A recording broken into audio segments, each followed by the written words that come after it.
ದತ್ತಾತ್ರೇಯಾಯ ನಮಃ. ಓಂ ಐಂ ಹ್ರೀಂ ಶ್ರೀಂ ಲಲಿತಾಂಬಿಕಾಯೈ ನಮಃ. ಎಲ್ಲ ಧರ್ಮಬಂಧುಗಳಿಗೂ ಕೂಡ ಸದ್ಗುರು ದತ್ತಾತ್ರೇಯರ ವನದುರ್ಗಾ ಮಾತೆಯ ದಿವ್ಯ ಕೃಪಾಶೀರ್ವಾದವನ್ನು ಪ್ರಾರ್ಥನೆ ಮಾಡ್ತಾ ಈ ದಿನದ ದತ್ತಧಾರೆ ಕಾರ್ಯಕ್ರಮಕ್ಕೆ ಸ್ವಾಗತ ಮಾಡ್ತಾ ಇದ್ದೀನಿ. ಇವತ್ತಿನ ಶುಭ ದಿನ ಬುಧವಾರ, ಅಷ್ಟಮಿ. ನಾನು ಸಾಕಷ್ಟು ವಿಚಾರಗಳನ್ನು ತಿಳಿಸ್ತಾ ಬಂದಿದ್ದೆ. ಕೃಷ್ಣ ಪಕ್ಷದ ಅಷ್ಟಮಿಯ ದಿನ ದುರ್ಗಾದೇವಿಗೆ ಬಹಳ ಪ್ರೀತವಾಗಿರತಕ್ಕಂತಹ ದಿನ. ಹಾಗೆ ಕಾಳಭೈರವೇಶ್ವರ ಅಂತ ಹೇಳ್ತಾರೆ. ಭೈರವ ಅಂತಂದರೆ ದುರ್ಗಾದೇವಿಯ ಒಂದು ಸೇವಕ ಕೂಡ ಭೈರವ. ಹಾಗೆ ಕಾಳಭೈರವ ಅಂತಂದರೆ ಶಿವನ ಅಂಶದಲ್ಲಿ ಜನಿಸಿದಂತಹವನು ಅಂತ ಹೇಳ್ತಾರೆ. ಶಂಕರಾಚಾರ್ಯರಿಗೆ ಆತ್ಮ ವಿಚಾರಗಳನ್ನು ತಿಳಿಸಿಕೊಟ್ಟಂತಹ ಮಹಾನುಭಾವ. ಅದಕ್ಕೆ ದೇವರಾಜ ಸೇವ್ಯಮಾನ ಪಾವನಾಂಘ್ರಿ ಪಂಕಜಂ ಅಂತ ಹೇಳಿ ಆ ಒಂದು ಕಾಲಭೈರವ ಅಷ್ಟಕವನ್ನು ರಚನೆ ಮಾಡಿದ್ರು ಶಂಕರಾಚಾರ್ಯರು ಅಂತ ಕೂಡ ನಮಗೆಲ್ಲ ಗೊತ್ತಿದೆ. ಅಂತಹ ಒಂದು ಸುಂದರವಾದ ಅಷ್ಟಮಿಯ ದಿನ ನಾವಿವತ್ತಿದ್ದೀವಿ. ಈ ಅಷ್ಟಮಿ ಅಂತಂದರೆ ಅಷ್ಟ ದಾರಿದ್ರ್ಯಗಳನ್ನು ನಾಶ ಮಾಡತಕ್ಕಂಥದ್ದು. ಅಷ್ಟಮಿಗಳಲ್ಲಿ ಯಾರಿಗೆ ಬಹಳ ವಿಧವಾದ ಬಾಧೆ, ಸಾಲದ ಬಾಧೆ, ಅದರಲ್ಲಿ ಬಹಳ ಮುಖ್ಯವಾಗಿ ಸಾಲದ ಬಾಧೆಯೇ ಎಲ್ಲರಿಗೂ ಕಾಡ್ತಾ ಇರುವಂಥದ್ದು. ಹಣ ಸರಿಯಾದ ಸಮಯಕ್ಕೆ ಬಂದಿಲ್ಲ ಅಂತಂದರೆ ಸಾಲಗಾರರನ್ನು ಸಮಾಧಾನ ಮಾಡೋದಕ್ಕೆ ಸಾಧ್ಯವೇ ಆಗೋದಿಲ್ಲ. ಆ ರೀತಿಯಾದ ಒಂದು ಬಾಧೆಯನ್ನು ಪ್ರತಿಯೊಬ್ಬರೂ ಎದುರಿಸ್ತಾ ಇರ್ತೀವಿ. ಅದರಲ್ಲಿ ಬಹಳ ಮುಖ್ಯವಾಗಿ ಈ ತಿಂಗಳ ಮೊದಲನೇ ವಾರ ಬಂತು ಅಂದರೆ ಎಲ್ರಿಗೂ ಕೂಡ ಕ್ರೆಡಿಟ್ ಕಾರ್ಡ್ ಪೇಮೆಂಟು, ಸಾಲದ ಪೇಮೆಂಟು, ಲೋನ್ EMIಗಳು, ಅದು ಇದು ಅಂತ ಹೇಳಿ 10-11ನೇ ತಾರೀಕು ಬಹಳ ಟೆನ್ಷನ್ನಲ್ಲಿರೋವಂಥದ್ದು.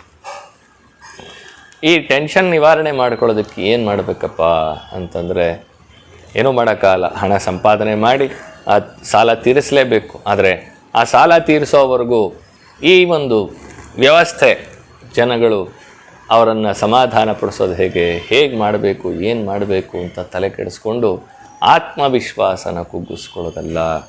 ಅದರ ಬದಲಾಗಿ ಸಣ್ಣ ಏನಾದರೂ ಒಂದು ರೆಮಿಡೀಸ್ನ ಮಾಡ್ತಾ ಆತ್ಮವಿಶ್ವಾಸವನ್ನು ಹೆಚ್ಚಿಸ್ಕೊಳ್ತಾ ಹೋಗ್ತಾರೆ.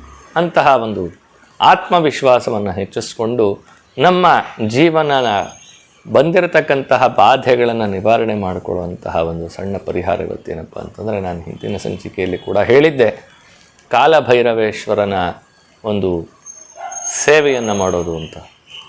ಧರ್ಮಪುರಿಯ ಬಳಿ ಕಾಲಭೈರವನ ಒಂದು ಸಾನ್ನಿಧ್ಯ ಇದೆ. ಅಲ್ಲಿ ಹೋಗಿ ಸಾಕಷ್ಟು ಜನ ಕುಂಬಳಕಾಯಿ ದೀಪವನ್ನು ಹಚ್ತಾರೆ. ಆದರೆ ನೀವು ಮನೆಯಲ್ಲಿ ಏನು ಮಾಡಬೇಕಪ್ಪ ಅಂತಂದರೆ, ನಾನು ಸಾಕಷ್ಟು ಬಾರಿ ಹೇಳಿದ್ದೆ, ಕಾಲಭೈರವೇಶ್ವರನನ್ನು ಪ್ರಾರ್ಥನೆ ಮಾಡಿ ಮನೆಯಲ್ಲಿ 2 ಎಳ್ಳೆಣ್ಣೆಯ ದೀಪವನ್ನು ಹಚ್ಚಿ. ಕುಂಬಳಕಾಯಿ ದೀಪ ಮನೆಯಲ್ಲಿ ಹಚ್ಚೋ ಹಾಗಿಲ್ಲ, ಆದ್ದರಿಂದ 2 ಎಳ್ಳೆಣ್ಣೆ ದೀಪವನ್ನು ಹಚ್ಚಿ. ಹಾಗೆ ಸಂಧ್ಯಾಕಾಲದ 6 ಗಂಟೆ ಕಳೆದ ನಂತರ ಕಾಲಭೈರವೇಶ್ವರನ ಪ್ರೀತ್ಯರ್ಥವಾಗಿ ಒಂದು ಸ್ವಲ್ಪ ಬೆಲ್ಲದ ಅನ್ನವನ್ನು ಮಾಡಿ ನಿಮ್ಮ ಮನೆಯಲ್ಲಿ ದೇವರಿಗೆ ನೈವೇದ್ಯವನ್ನು ಮಾಡಿ. ಪ್ರತಿ ಅಷ್ಟಮಿಯಲ್ಲಿ ಕಾಲಭೈರವೇಶ್ವರನನ್ನು ಧ್ಯಾನ ಮಾಡಿದ್ರೆ ಈ ಒಂದು ಬಾಧೆಗಳು ಏನಿದೆ ಅದು ನಮ್ಮ ಕಾಲವನ್ನು ಸರಿಯಾದ ರೀತಿಯಲ್ಲಿ ಬದಲಾವಣೆಯನ್ನು ಮಾಡತಕ್ಕಂತಹ ಶಕ್ತಿಯನ್ನು ಪಡ್ಕೊಂಡಿರ್ತಕ್ಕಂಥವನು ಕಾಲಭೈರವೇಶ್ವರ. ಅದಕ್ಕೆ ಅವನನ್ನು ಕಾಲಭೈರವ ಅಂತ ಹೇಳಿ ಕರೀತಾರೆ. ಇನ್ನು ಕರಿ ನಾಯಿಗಳು ಸಿಕ್ಕಿದ್ರೆ ಆ ಕರಿ ನಾಯಿಗೆ ಸಿಹಿ ಪದಾರ್ಥಗಳು, ಬೂಂದಿ ಕಾಳಾಗಲಿ ಅಥವಾ ಯಾವುದಾದ್ರೂ ಒಂದು ರೀತಿಯಾದ ಕಡಲೆ ಹಿಟ್ಟಿನಿಂದ ಮಾಡಿರತಕ್ಕಂತಹ ಪದಾರ್ಥಗಳನ್ನು ಕರಿ ನಾಯಿಗೆ ತಿನ್ನಿಸೋದಕ್ಕೆ ಪ್ರಯತ್ನ ಮಾಡಿ. ಸಂಧ್ಯಾಕಾಲದಲ್ಲಿ ಬಿಸ್ಕೆಟ್ ಹಾಕೋದು ದೊಡ್ಡದಲ್ಲ, ಈ ರೀತಿಯಾದ ಸಿಹಿ ಪದಾರ್ಥಗಳನ್ನು ಕರಿ ನಾಯಿಗೆ ಕೊಡೋದ್ರಿಂದ ಕೂಡ ನಮ್ಮ ಕಾಲದಲ್ಲಿ ಪರಿವರ್ತನೆ ಆಗೋದಕ್ಕೆ ಸಾಧ್ಯ ಆಗುತ್ತೆ.